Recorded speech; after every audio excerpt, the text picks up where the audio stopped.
Hey, good morning. It's Gary Champion, psychic medium, once again. As you know, if I'm eating or driving or watching television or almost doing anything, I get messages that I do videos about. This is one. I was going to the airport this morning and I'm coming back, and someone said, "Life is faster than the speed of understanding." And I thought, yeah, I wanted to say that a lot. Life is faster than the speed of understanding. It's a very odd way of saying something, but it's true in my case that so many things come at me that it all begins to sound like a bunch of nothing. I can sort of have a conversation with someone. I can do readings, but if you want to tell me a long story, I just hear the kind of the beginning, and then my brain just goes someplace else.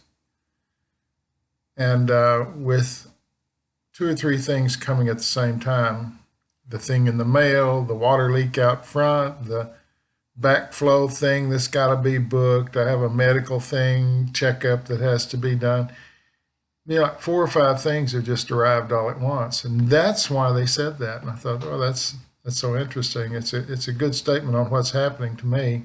And I'm sure bunches of you. I'm just relating it from me because I heard it. And it's one of those things that's about me, but I'm also probably supposed to pass it on. That at some point overload happens, and even if you're not a medium, you have two or three things going at once. You don't do any of them well. You just begin to block them out. And some of them can be important. Thank goodness most of them are not. Just somebody wanted to sell you this or sell you that.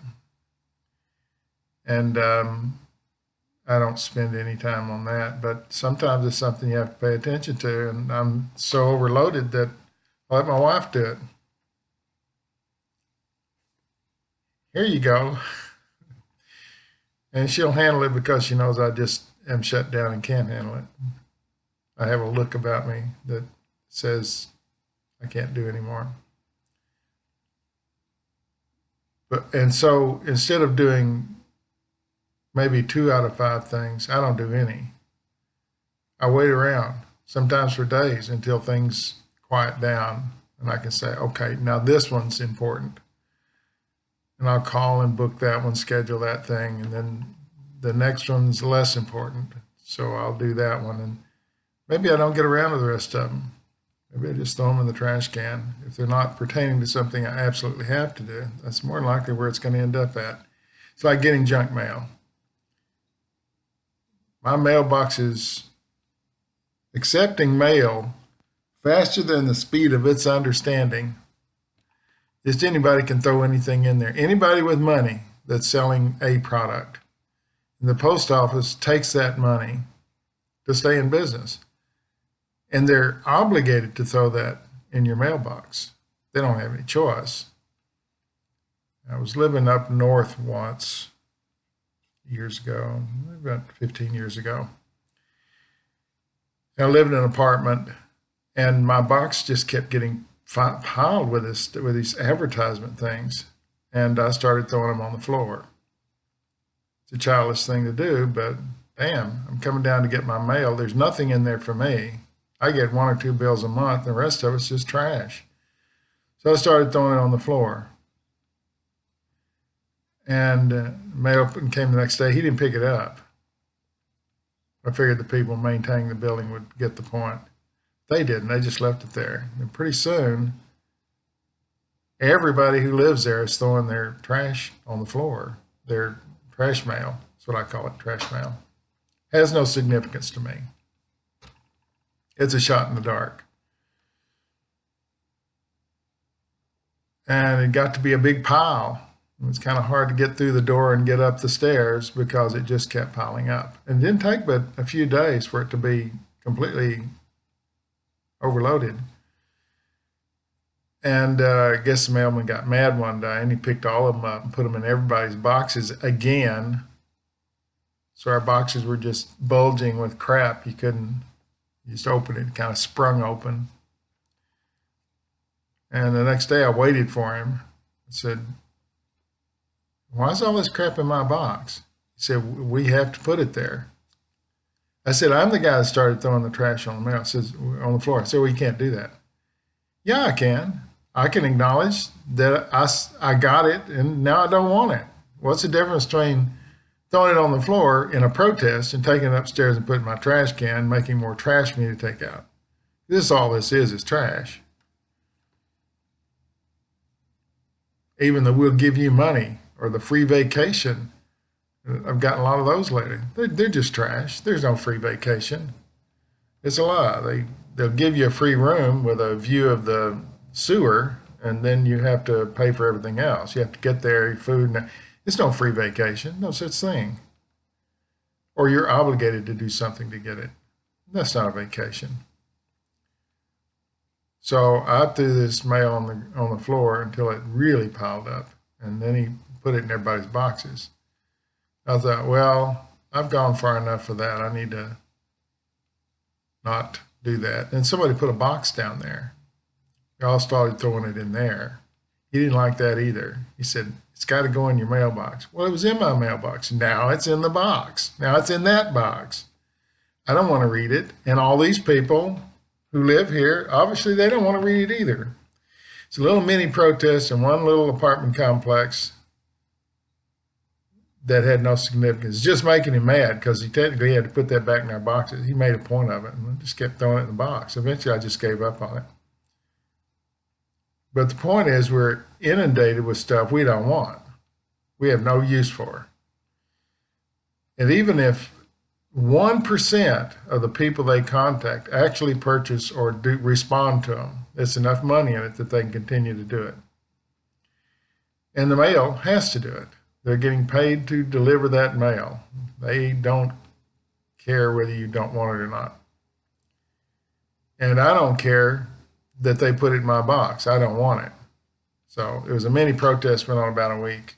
After that, everything's reverted back to normal. And the world went on. But at some point in your weekly life, when you get overloaded, feel free to just dump some of that in the trash. Unless it's important, unless it says important. One the other day. I love those that say time sensitive on them because they're not time sensitive. It's just crap to get you to open it. Please open, time sensitive. No. It's got my name on it. And it looks like someone would send me a bill or something. I don't even open them. I just rip them in half, throw them in the trash can. Credit card offers, vacations, coupons. I haven't got time to sort through that. I don't. My life's, and possibly I've slowed down a lot because when I was younger, I could go through all that stuff. Didn't bother me. Now I just don't care. The same company send you the same stuff. It's trash mail. I don't open it. I'm sure if they knew how few people do open those offers, they'd probably stop sending some of it. You know, if I wanted your credit card, I'd call you on the phone. I got a phone. I can say, hey, give me that credit card. I need a new Buick. We got this new Buick for my wife last year. We didn't have it 2 or 3 months, and they sent a thing wanting us to trade it in. You idiot, it's got 700 miles on it. Where's the old? But that's how it's done. And they keep sending you that stuff. And you've got no way of blocking it. There's no spam guard on crap that comes at you that's worthless. Like on your mail, I have a spam guard that throws hundreds of those things. And the spam trash thing, I mean, thousands of them. Of course, I don't look at those either, but that's avoidable. This crap that comes in your mail is not. And so I thought that was interesting this morning because I have kind of suffered a little bit of overload lately. And the way I deal with it is throw stuff in the trash. I don't open it. I don't look at it. I don't care unless it's a bill or something I deem important. Faster than the speed of understanding. Now, you may be really bright and nothing is beyond the speed of your understanding. Say the average person gets 4 or 5 things coming at once in a day. You just want to, whoa, let's back this up. Let's park this thing and figure out what's going on. That's what I do. I park it, I put it in neutral, and I sort of wait till some of it takes care of itself. But you might want to do the same. You know, if everybody threw their junk mail on the floor and said out loud, I'm tired of this. I don't think I want this anymore. Wonder what would happen.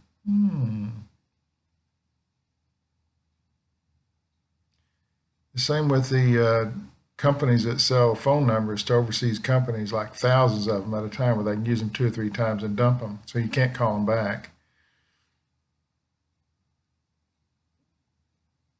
I think maybe the law may be written that if they do it from the same number twice, that's spamming. If not, then it's not. They figured some way around it, but the people that are selling them to them, they would stop doing that. I wouldn't have some guy trying to sell me Viagra or Cialis every day.